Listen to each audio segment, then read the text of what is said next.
morning mga bossing. Good afternoon na po pala. Nandito po tayo sa Vista Reposes. Marami kayo dito pagpipila ng mga unit. Kalinat family. Yan. Tara na po. Mainit ng panahon. Ngunit kailangan kumayod para po sa ating pangarap.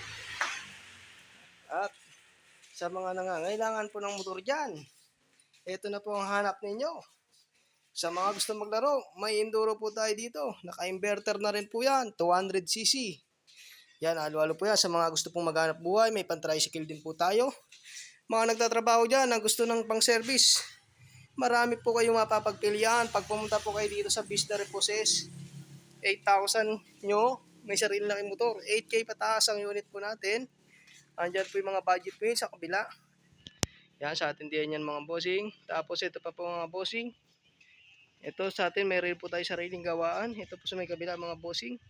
Kaya ano pang hinihintay nyo mga bossing? Halina't pambili sa Vista Reposes. Yan, ito po ating cellphone number.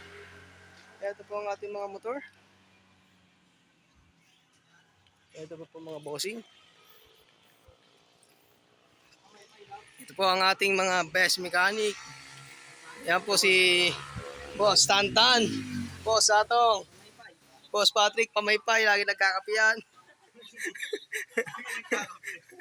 Ayan po, mga bossing, dito pa po sa gilid, meron pa po tayo mga bossing. Ayan.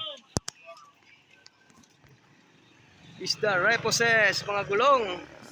Yan, mga gulong, mga mags. Mura na po yan, nakabargain po tayo ngayon. Mga tangke, 300 lang isa niyan. Ito mga bossing, shock. May mga tipos din tayo. Ang ating po mga ipon. Yan, ating po mga crankcase. Carburetor na hanap nyo lagi. Ay, pagod man, kailaban man dya. Yan po ang aming ngayong kay lit-lit po.